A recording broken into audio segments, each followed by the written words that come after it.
let's start. Do you want to talk a little bit about the band and how you were formed and band members, which year you were formed? This kind of for the people who don't know you.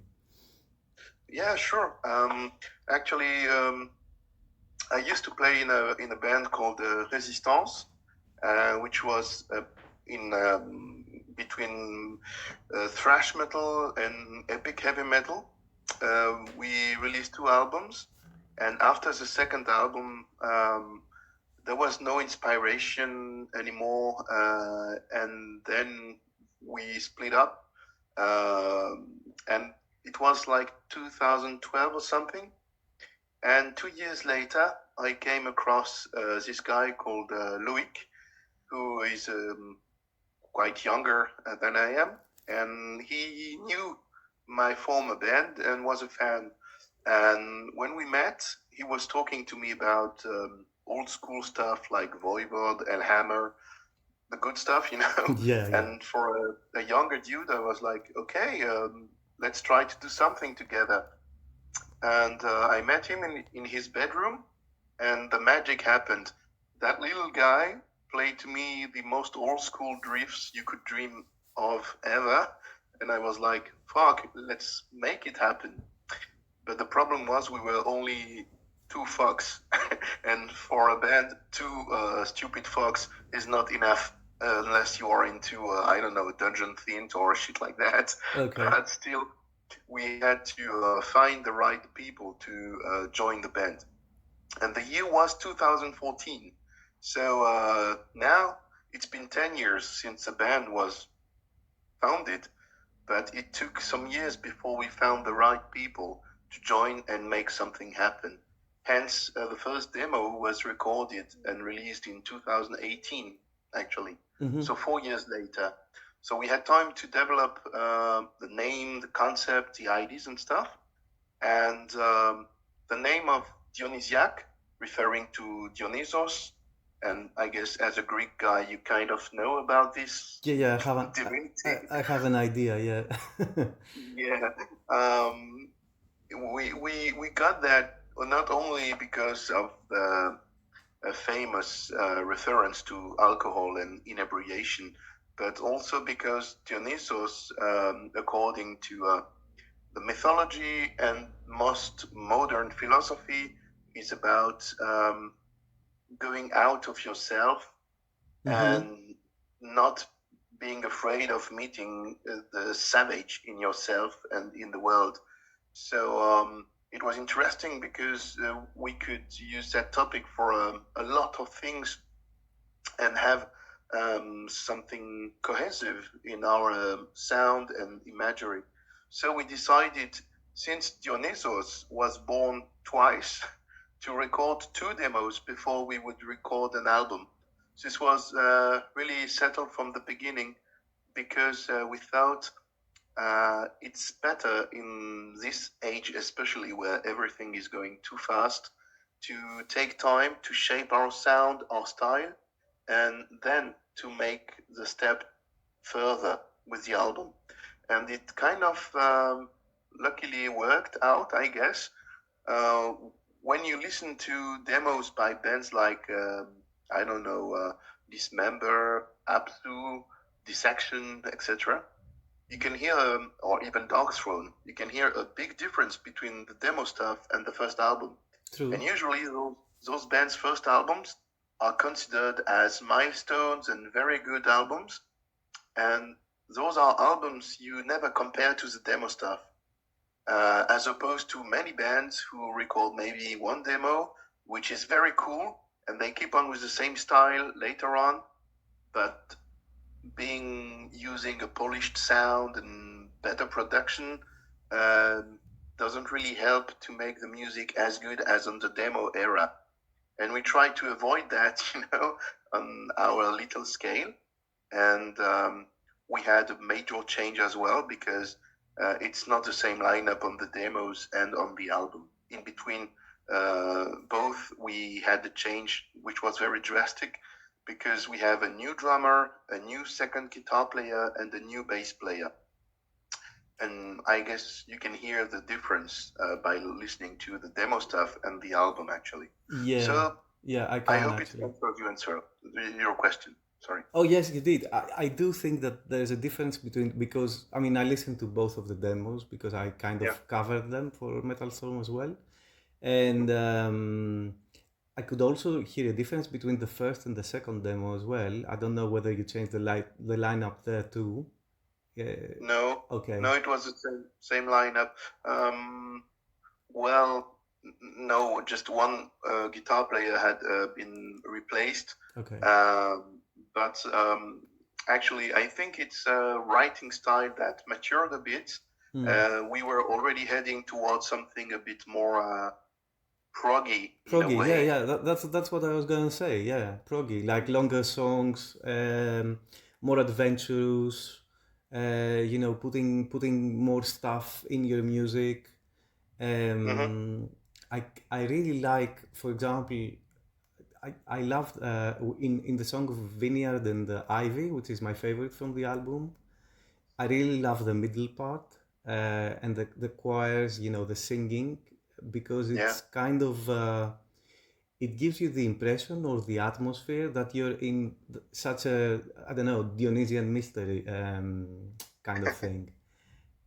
Well, So actually, you're not far from the truth because this is a song about. I mean, the whole album is a concept album about life and deeds of Dionysos. hmm, So it's like each track is an episode of Dionysos' life, and that song Vineyard is about, of course, uh, wine and ivy, which is a symbol for let's say, Ariadne. And Dionysos and Ariadne married together. mhm. So both plants are here as a symbol of this union. And what happened is that at the end of the song, when you hear the shouting and the choirs together, I name the 14 or 12 sons they had together, and in between, the guys are shooting stuff about celebration from back in the days in the honor of Dionysos, which was called Antesteria. Mhm, Uh, mhm. those were rituals for the dead. And the first day, you were preparing some some food or like I don't know, cakes made with cereals for the dead. The next day, you would drink as fast as possible. And the last day, you were going to the theater and see epic dramas about Dionysos and stuff. So it's a play between the children of this mythic couple and these celebrations made by humans. So indeed, it's kind of cool to see that you got the idea and the feeling of this. Yeah, yeah. Well, we had, when I was a kid going to school, we had to read a lot about ancient drama, ancient Greek drama, and ancient mythology, the gods, and all the history. So you kind of, when you're a kid, you kind of picture how all this would be like. And in a Yeah. way, I kind of got that through your music. Of course, the imagery helps, like, the cover art and the song titles and things like that. But I think that you managed to convey that through the music. Also tell me about the vocals, please. Like tell me about your voice. What's the most entertaining thing you have heard from someone when they're talking when they're describing your vocals? Well, I think since I started to sing in bands, I always had this love it or hate it kind of feeling about my vocals. And over the years, I became better and better. I didn't say it became good, but just better compared to what I used to Yeah. do. And now I'm more comfortable and quite spontaneously, I do not really like to be monotonous. So I like to explore the different varieties of timbres I have in my voice. So you can hear some desperate cries or very epic, doomy, almost Pavarotti Yeah. like Yeah. sound. and black metal, even old school death metal. It doesn't matter. But I don't like to get bored, so I change quite a lot, and I see my voice as the icing on the cake, you know. And I try to find melodies or rhythms with my vocals that are used like an instrument added to the whole music. So depending on the vibe, that's why working with a concept album is kind of cool, because each track has already a topic. Each track is like a different color, and I can play with my voice to make this or that color happen. And in the end, it's kind of working, because you say it's something very nice, that you got the feeling of those old celebrations, and you were born in this, you were educated in this. So it feels nice, because, of course, being from Europe and French, we have a lot of Greek influences in our language. But I'm not Greek. I wasn't born with this mythology all around me. I was interested in it because I studied archaeology and history and stuff. But it's nice that you feel something genuine and authentic about it that evokes that, you know, just like Thin Lizzy, for instance. They used some folk elements in their music without sounding totally Irish. They had here and there those small hints, and they made something new. Slugfag from America did the same in a way as well. I love this band actually. I love this is our way to do it. Yeah. So, do you have like a favorite vocalist or someone that you admire, or someone that you were trying not to emulate, but kind of, you know, be as explorative as them in a way? Do you have some kind of role model as a vocalist? Spontaneously, I can tell you the very first time I saw Brian Ross sing, it was with Blitzkrieg. Okay. Like a long time ago. Maybe 15 years ago, something like that. But the first time I came across this guy, I knew the music and I loved Satan and Blitzkrieg, of course. But when I saw that guy sing, I was like baffled. My mouth open. I could not close my mouth. I was like, wow, this guy delivers. It hasn't to be technical or something. It has to have a character. We were just mentioning Slugfag before.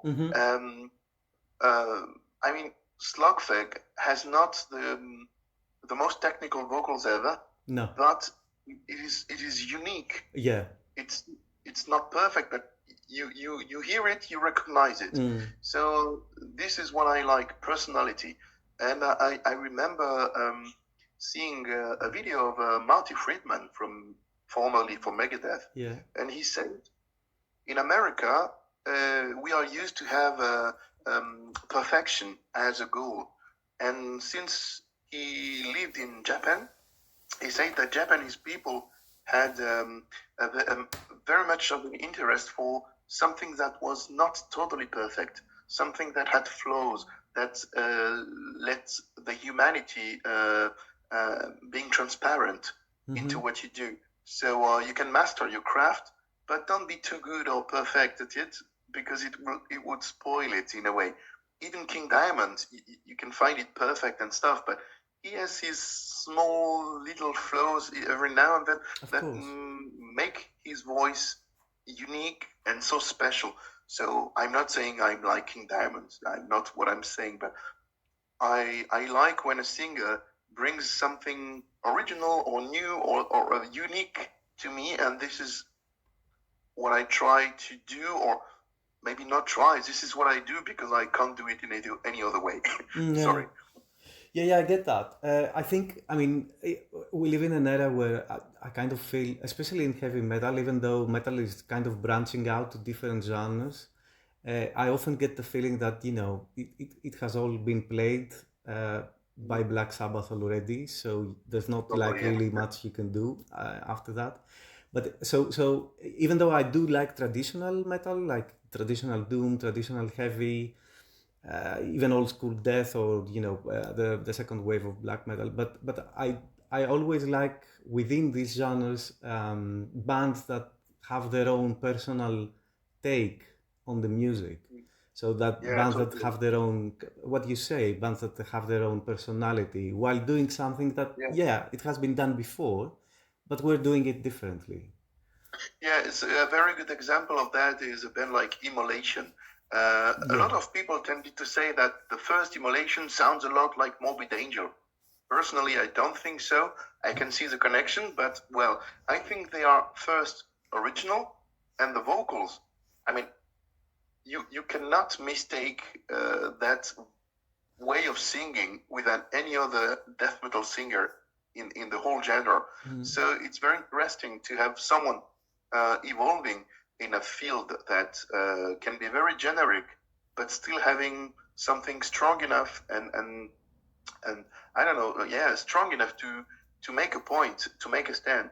So I will always go for those bands, be it death metal, prog rock, or blues, or whatever good music that appeals to me, rather than the generic. I am the 10th or 100th wannabe Bruce Dickinson. I love Bruce Dickinson, but there is only one. Yeah, so yeah, the rest, I'm with you all the fuck you. way. Yeah, I'm with you Yeah. all the way. And there are quite a few bands and vocalists that are trying to be like either him or Rob Halford. Or I'm always saying, you know, if I want to listen to Iron Maiden, I'm gonna listen to Iron Maiden. I don't have to listen to a copy of Iron Maiden. And some of these bands are actually quite good, like really, really Yeah, good. yeah. But Totally, yes. it's just, you know, it's a different thing, I guess. Yeah, they can be very good. Like take a band like Riot City, for instance. Riot City is actually a very good band, yeah. Yeah, all props to them. They do very good music, but do they bring something new on the table? Well, they kind of rejuvenate the heavy metal of the old times, and they do it in a very good way. I totally respect what they do, but somehow it's a band that I will not really listen for myself when I'm alone. I think live they might be very cool, and that's the point of such bands to make you have a great time and enjoy real heavy metal, but they don't bring that special spark that I crave for when I listen to music, you know. So it's not that I hate them, not at all. I respect them a lot, but well, I would go for bands that try something different. If you want to talk about something perfect, very well executed, original, and still valid after so many years, take a band like Dark Quarterel from Italy, for instance. Oh wow! I'm amazed that that you brought them up because not many people know about them, and they are a very very good band. I agree with you. Yeah, so that's where I go. You know, Okay. I don't care about mainstream underground. Uh, it doesn't mean anything today. I mean, you are on Bandcamp and YouTube. You're not underground anymore. It's all about being curious and being touched by the music that really brings something new, or not always new, because what I mean is listening to music that brings something to you. And being over 40 now, I have a long time and relationship with music, and I can like African music from the 60s, 70s as much as I like prog rock, death metal, doom metal. But please, by any means, don't try to rehash the old formula again and again. Otherwise, I get bored. So I'm very picky, Yeah. but I know it's just a gut feeling. It gets me or not. Well, that's it. I think this is the case for most people. Like when you listen to something, you instantly know whether you're gonna like it or not. You don't have to. I mean, especially after a certain age, you don't have to listen to a whole album. You listen to the first or second song, and you immediately know, okay, I'm gonna like this. I mean, this is what happened to me with Dionysiaque. I actually the f- the way I found out about you was through the Sarah from Banger and Smolder. So she Yeah. did this cassette cult thing on Yeah. YouTube back in 2018, and I listened to that first demo and I thought, wow, that's like I don't know, Fenris singing over Celtic Frost or something. Yeah. And I really liked it, but I have to say I kind of prefer the route you took with the album because it's more it has evolved a lot, I think, musically, instrumentally as well.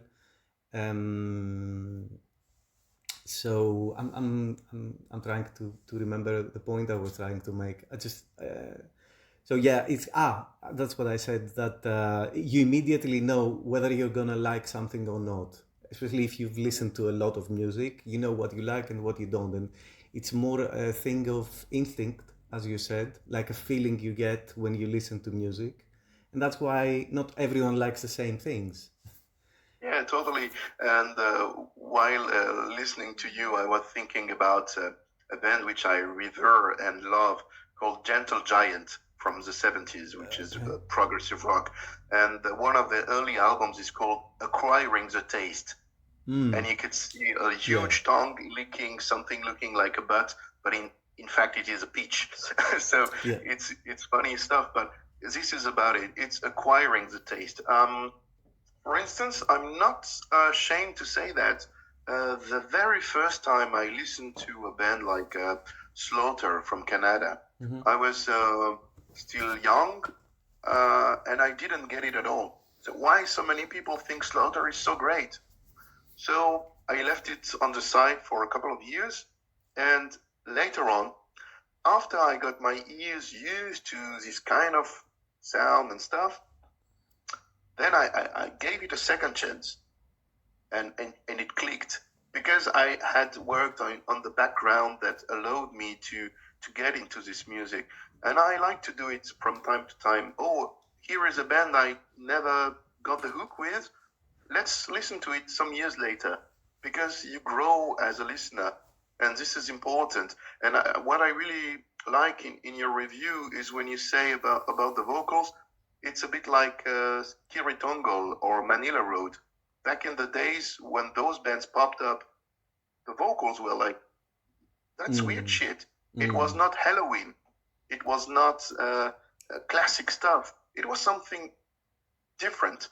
And this is very dear to us when you compare us to those bands, because that's a league we're playing in. Exactly, yes.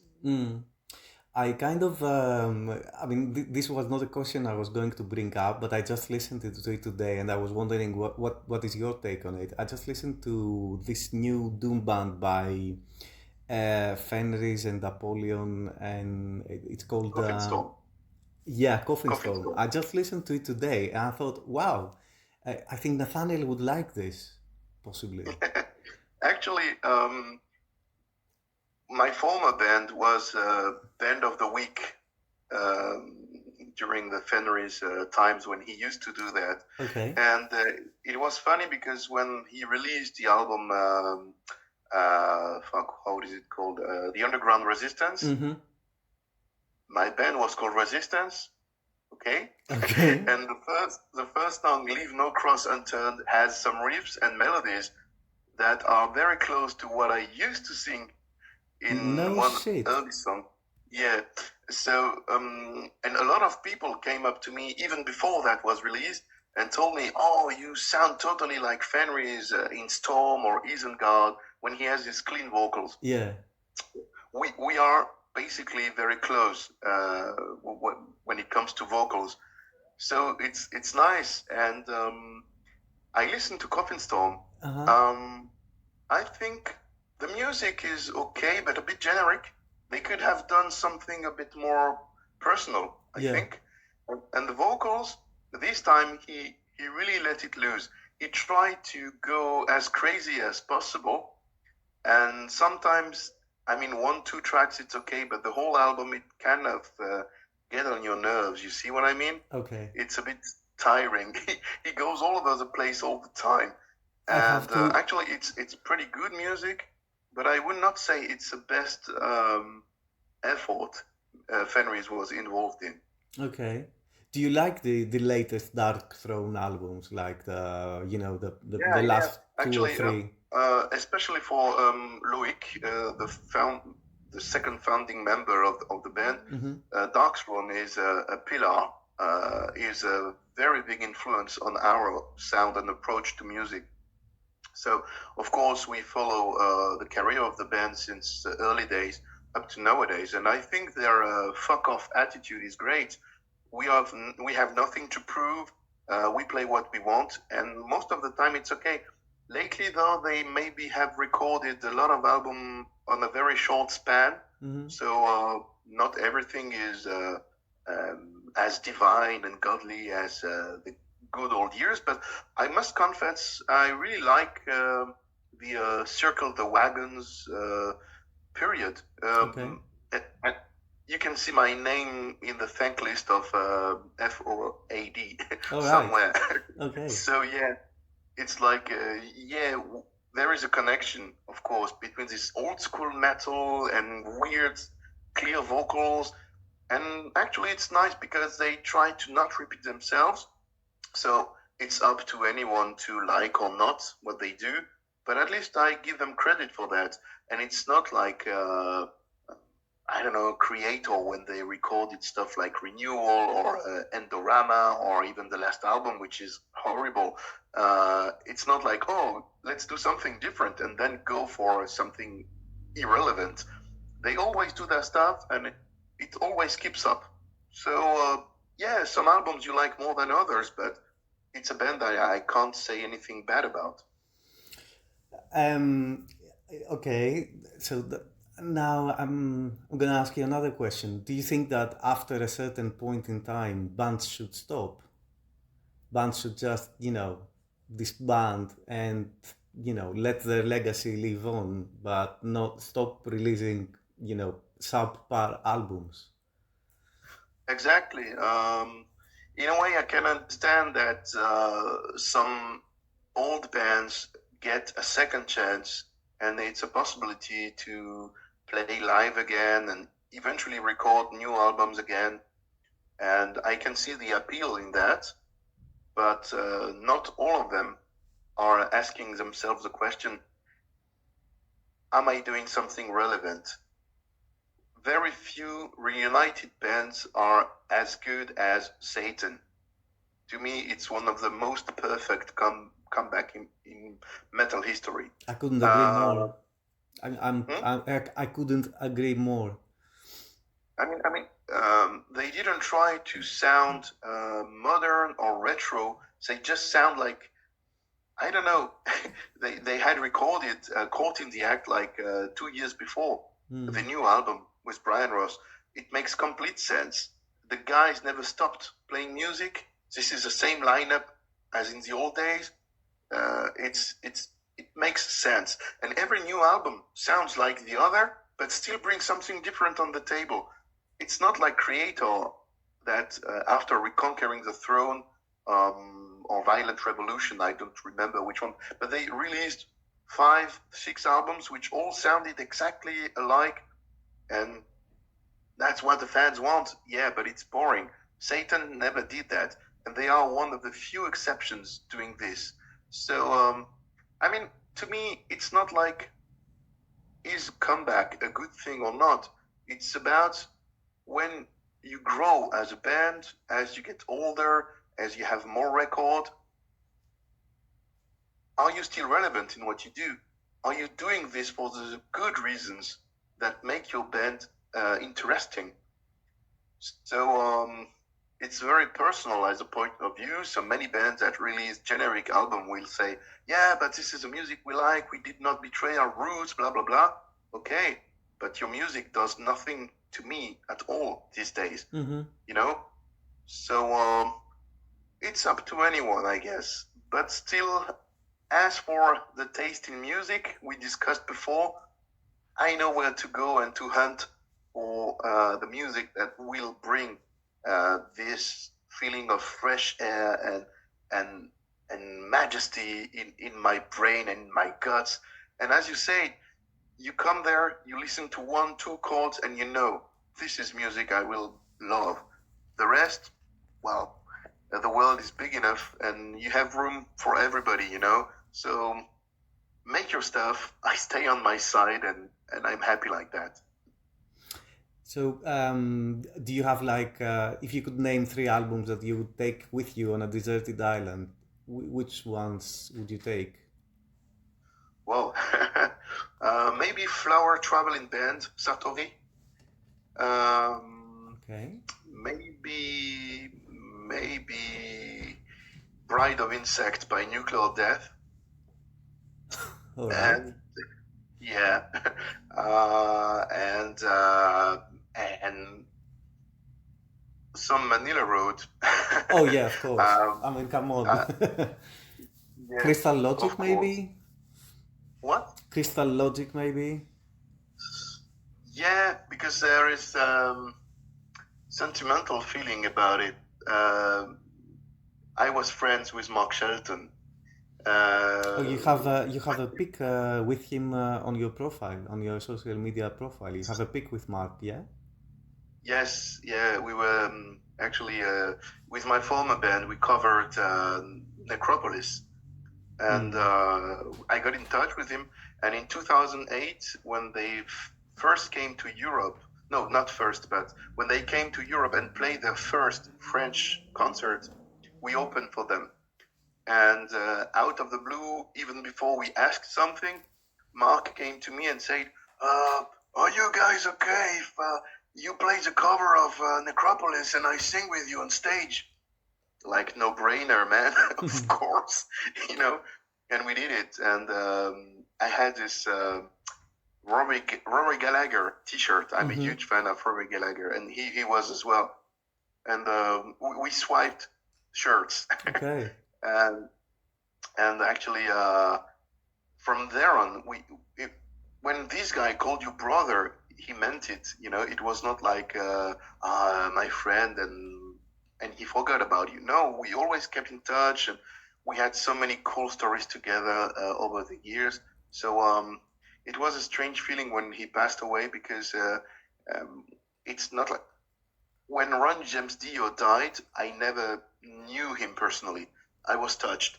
I think it's the first time I was touched by the death of an artist like that. But when Mark passed away, I lost a friend. I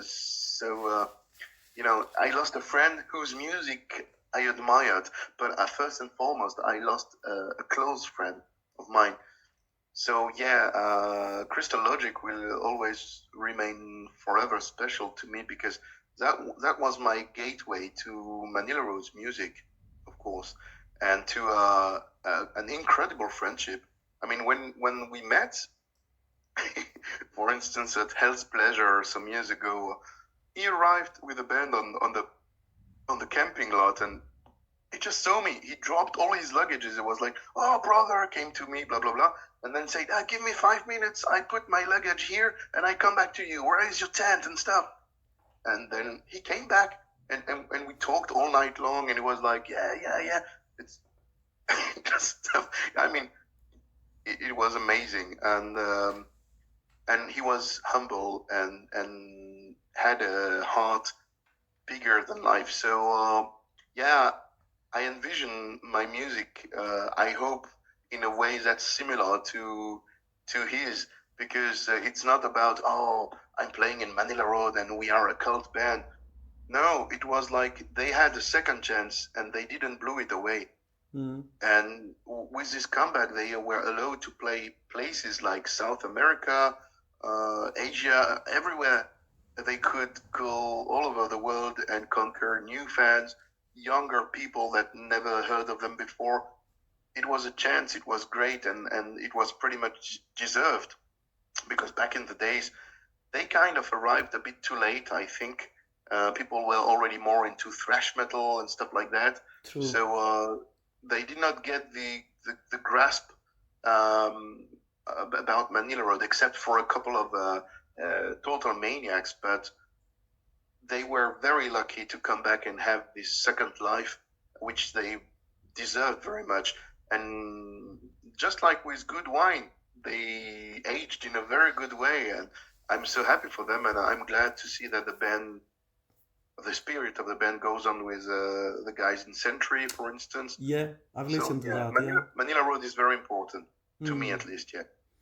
No, I think to everyone nowadays, because I mean, even people who didn't weren't into them back in the day, then they kind of listened again and they understood what it was all about and how important they were.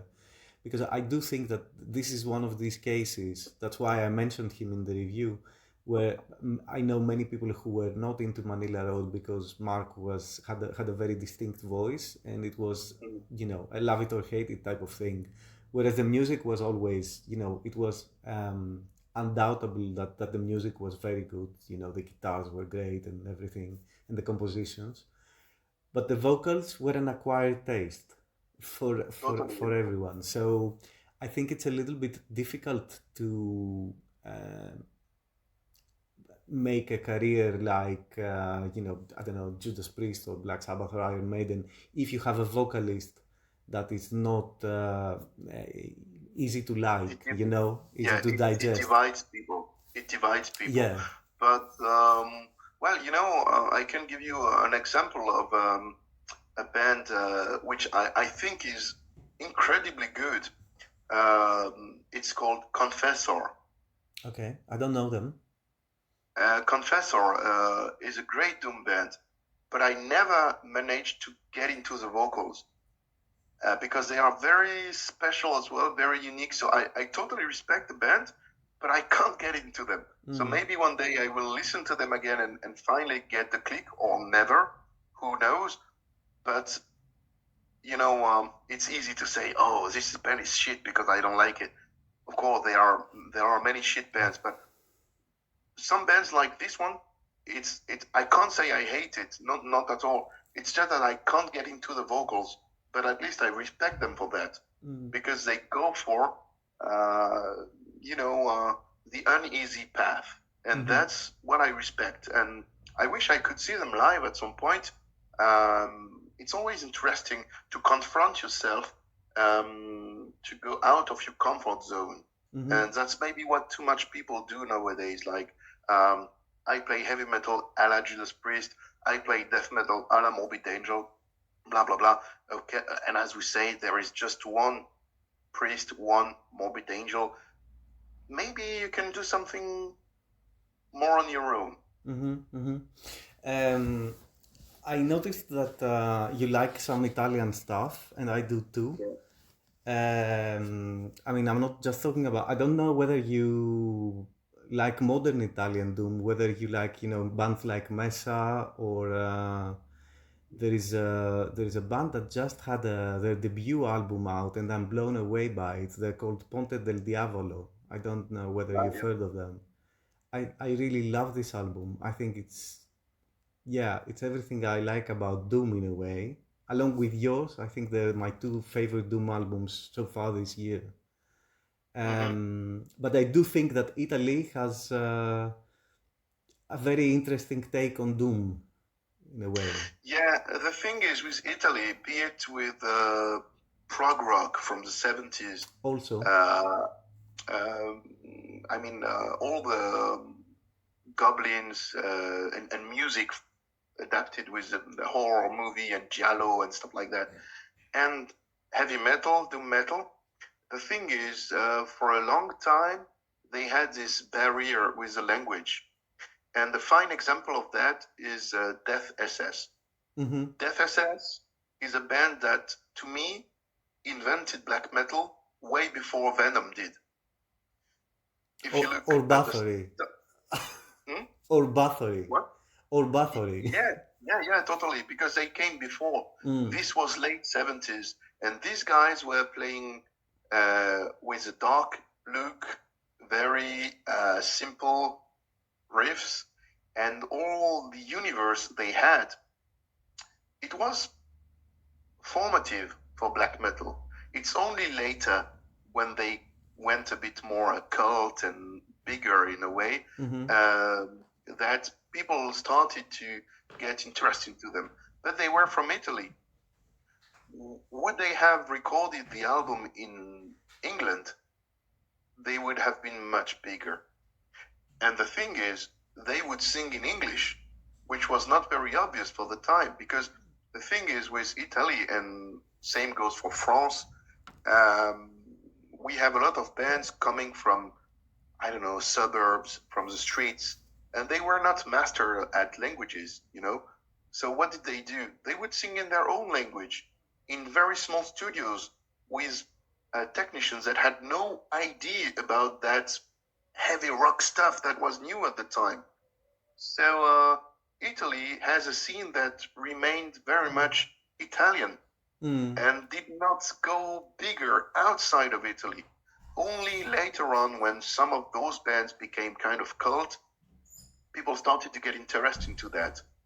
But that's also what makes Italian bands so special to me, because they have something very unique. You can talk about Italian doom, but they are not very completely doom as the hundreds copies of Black Sabbath you can hear on a daily basis releasing albums these days.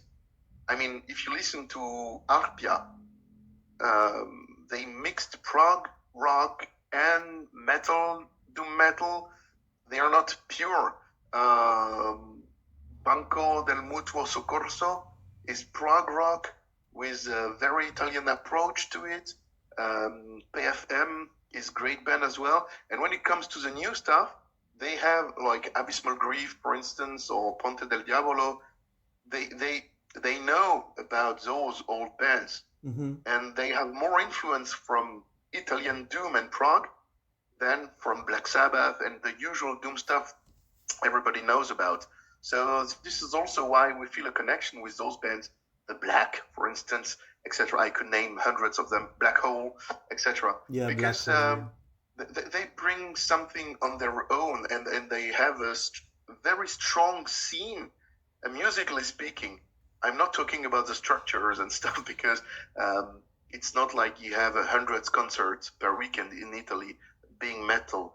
But those who make it, those who play it with a heart, they have an amazing knowledge and taste for great music. And this is why we look very much to this direction. And this is why this music is touching us very much. Okay, so can I ask you like something about Dionysiaque? Like, what kind of ambition do you have about the band? Like, where would you want the band to go? Have you thought about it? The thing is, we want people that might get hooked by our music to be able to listen to it. So it's not about, it's hard work. We are very lucky already to play on very nice billings in France this year.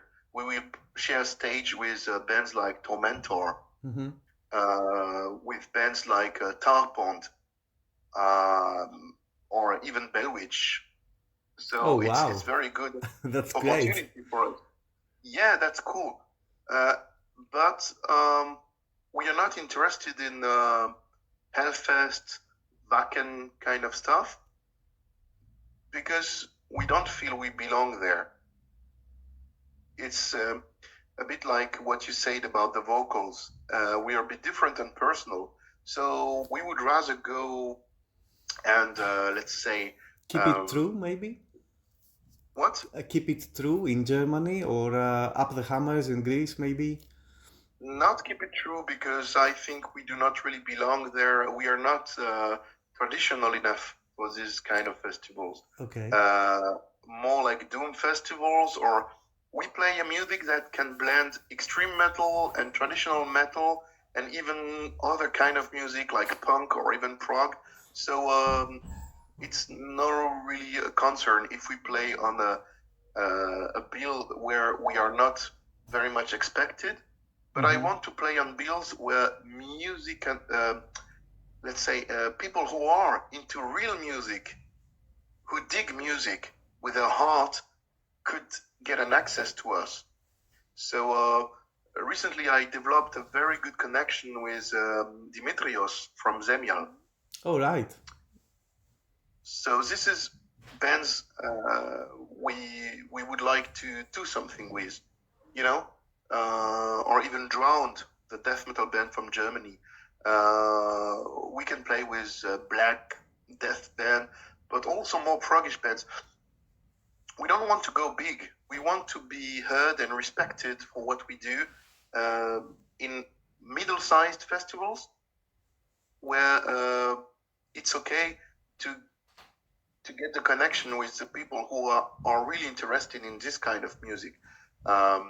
We don't care about pleasing everybody, really. Okay, yeah, I get that. I was just thinking, are you thinking about doing a tour, for example, to go to different, Yes. like as a Yes. band, either as a support band or with someone else, whatever? Next year, we will try to make a tour all over Europe with Zemiel. Yeah, we are working on it, so That's more to come amazing. later. That's Yeah. really great. Yeah, I didn't know if that everything Zemial were goes going to right- play live to begin with. What? I didn't know that Zemial were planning to go out and play live again to begin with. I had no idea. So finger crossed. So Okay. we're working on it, and we hope it will work. But if it's working, we will definitely come and play in Greece. Of course. Oh, that would be we grand. love a band from Greece called The Temple from Thessaloniki. Say the name again, please. The Temple. The Temple. Okay, yeah. They're a doom band, no? Okay. Yeah. They are amazing. We love them.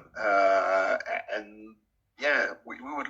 This is the kind of bands we want to share our music and stages with. So yeah, we will make our best to get these bills going.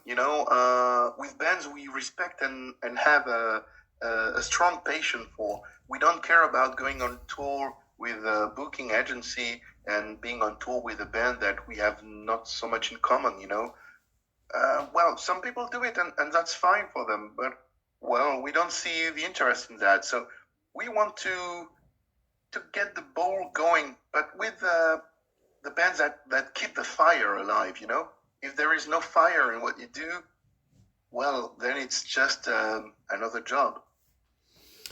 I'm so glad that you, I mean, it would be great to see you, live here in Athens, I mean. And also, like, Zemial has this mini album or EP, whatever you call, like one of their first releases for the Glory of Ur. Yeah. Which is like one of my favorite, old school stuff that has a very primitive sound. And Nikta is one of my favorite black metal albums ever. I think it's a fucking masterpiece. It's just, it's a shame that not many people know about these bands, because Zemial is not, very, very famous or anything like that. No. No, but you see, that's exactly the kind of status we would like to achieve with our band. We are not going to be famous, but when the name is mentioned and people who know it hear it, they are like, yeah, that's my stuff. So if we, for instance, I'm a huge fan of Pentacle from Holland. Yeah. This is the same kind of status I want to achieve with this band. That's we don't play on a daily basis, but we play the good spots, and we play for the people who really are into this music. For instance, you see a festival like Hell's Pleasure, now Chaos Dissonance, or Metal Magic in Denmark. I like them because it's one, maximum 2 stages, and you have time to be there, and you don't have to run between 10, 20 stages to see 5 minutes of your favorite band or blah, blah, blah. No, it takes time. You're here for the music, and the audience in such festivals is here for the music. So this is a kind of vibe we want to... We belong to that kind of vibe, and we will do our homework to get there all over Europe first, maybe somewhere else in the world later, but we are still young, But this is the kind of places we belong to. I get that. I completely, and also I like, your view, the viewing music as art, and there's something that connects you with other people who like the same thing, or feel something through your music, rather than consuming music as if it's a commodity or a product, or it's what you said before, run for 10 and 15 minutes to see one band and then the other, and you just don't take in anything really. You just Yeah. take Mhm. big bits and pieces, and in the end you feel you leave empty in a way, I think. Yeah, totally. That's why I kind of tend to see to, or I try to see, smaller bands, like up and coming bands. Of course, like, I don't know, if Judas Priest, I don't know, Judas Priest are coming in the summer. They're my favorite band ever. I'm going to see them for the, I don't know, upteenth time, but I always prefer to go to a smaller venue and see a smaller band. Actually, a couple of weeks ago, I saw a French melodic death metal band. They're called Efanemer. I don't know whether you know them. No. They're doing some kind of symphonic melodic death metal, which is not my thing at all normally. Yeah, me But neither. it was like, it was a very cheap ticket. It was almost nothing. I think it was even an embarrassing price, I think, for a live show. And in a small venue, and they were such a good band, so lively and so energetic. So the crowd was really, very happy to be there. You get this kind of vibe that is so much more personal than being, in a huge festival with a huge Yeah, band that. totally. Yeah. That's Uh, why most bands that have a higher status and that are used to play big festivals, when they are on tour in Europe, they really love to play the clubs and small pubs, because that's where you're connected to the audience. yeah. That's where the thing happens. So I can enjoy both, but that's true. In such small places, you often play in front of people who don't know the band, who are just there to spend a good evening. And I like myself to go in such small events, and I don't know the bands, and most of the time I don't listen to the bands before I go there, because I want to keep the surprise and freshness of discovering on stage. And then sometimes, just like last week, I saw a great band in my hometown in Strasbourg. It's called Madabat, and they play this kind of bluesy rock in the vein of Montaigne, Johnny Winter, Jimi Hendrix. They were so fucking amazing. It's like we say before, you hear two chords and you know, fuck, that's the shit. And I was amazed, man. I went there for the other band on the bill, which I liked very much. But when I saw them, which a band I didn't know because it was their third gig maybe, I was like, ah, cool. And that feeling is so awesome.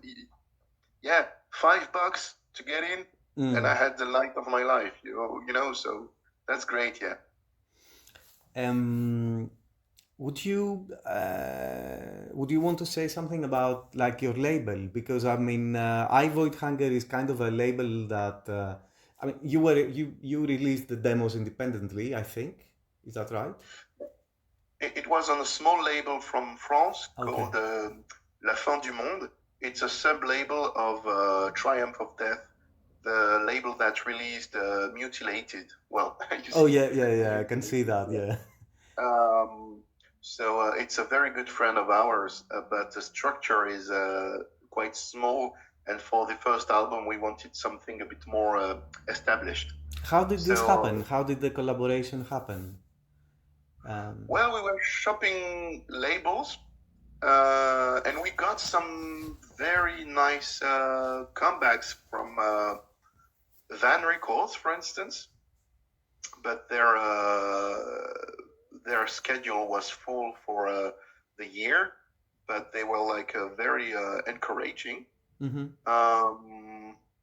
I am also acquainted to some guy who used to be working at Century Media and who now works for Nuclear Blast. And of course, I was not like wanted to get him to sign us on such a big label, but his opinion was interesting because I told him, yeah, we are looking for a label. What do you think?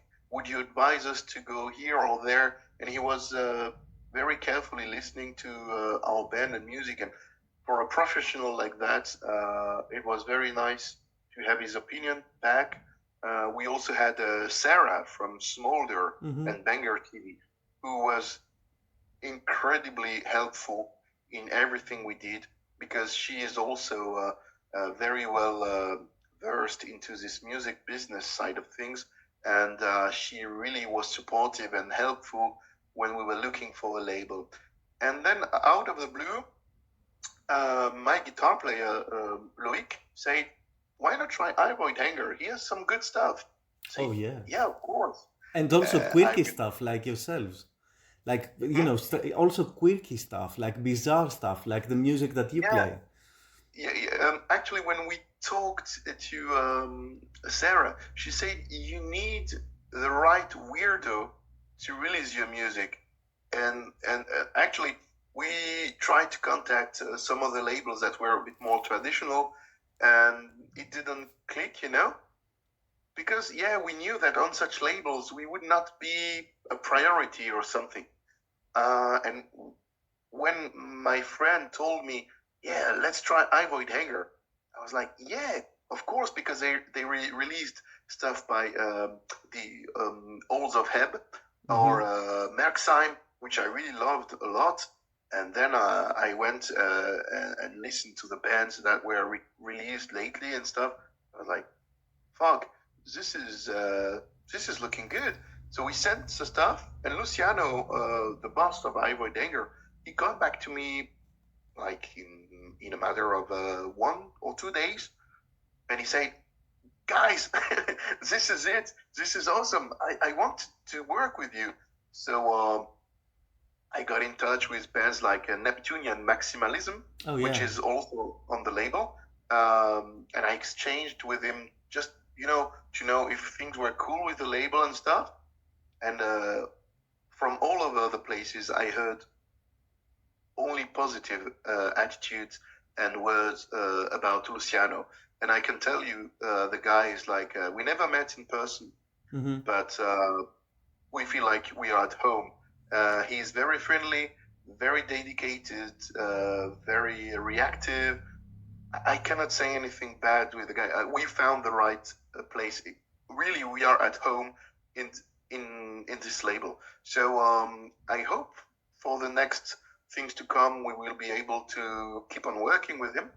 And I hope the album will sell enough. Only 200 copies on CD and 200 copies on vinyl. It's not too big, but I hope it will be sold out so he can repress some more. And we move our asses off to get gigs and get the name spread. And we got, thanks to the work he's doing, a lot of good reviews, including yours. We are doing this interview because of him as well, in a way. So, it's great because we are on the same wavelength when it comes to music. It's great because the label is going since 2008, something like that. Yeah. And he never goes for the easy listening or easy option. He always signs bands which are very specific and unique and not so very well known. But when you go there, you know what to get. You always get quality stuff. And we belong to that. So it means already a lot, So this is a very great first step for us. And it was a long time since Ivoid Hanger had not signed Doom Band. So it means also a lot because Luciano got back to us and said, well, I love Doom and Stoner and stuff like that, but it's been years I haven't listened to something that new or special. Or exciting. So, you compose your music, you play your music, you're like, yeah, cool. And when you have people like him telling such stuff, it's like, okay, you're on the good direction. So it's a very promising start. You should definitely have T-shirts and different types of merch because the covers of your demos and the cover of Diogonos would look fantastic on a T-shirt or on a hoodie or whatever. we have this principle of never releasing the visuals of our albums or demos on the shirts. We Oh, always make different visuals. okay. So we're working on some things. We actually have a friend who has a workshop, and we could screen print our t-shirts ourselves, which was very, very fun to do. And we will see about a long sleeve later on. It's not an option now. And a good thing also is that our two demos were cassette recordings, Mm-hmm. and we will release them as a compilation Mm-hmm. later this year, around September, on CD. Okay. In France, through La Fin du Monde, the label who recorded and released our tapes, and on cassette as well through Curabilu Productions from Chile. Somehow we got good connections in Chile because I'm good friends with Capilla Oriente and Procession, All right. and Great band. they spread our name over there, and yeah, we have some fans in Chile. So Curabilu will print the compilation on cassettes as well. So it's very cool. And yeah, things are really happening at the moment. So we'll get the ball rolling. So since we're talking about the business side of things, I mean, if you want to be in a band like the way that you want to be in a band, you know, to do your own thing and to kind of look at the art primarily and not really care about being popular. Um, how easy or difficult is it to live off of your music? That's not the point. The thing is, we just want to find the right balance between our work and getting enough money to not lose, or just earn enough to make the next thing, t-shirt, album, anything band related, happen. Mm-hmm. So you know, I will give you a perfect example. If you order now from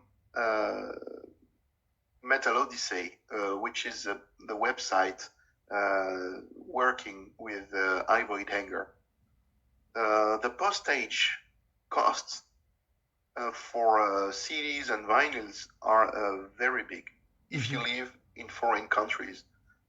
So we try to get people distributing our album, so taking them from iVoid Hanger, but getting them available in France, in Chile. We are talking with Mexico at the moment, and I will keep on looking for other places in the world so that people can get our album for a reasonable price. Because nowadays, one LP is like 20 euros, which I find already very expensive, but I can't do anything else but just say it's 20 euros.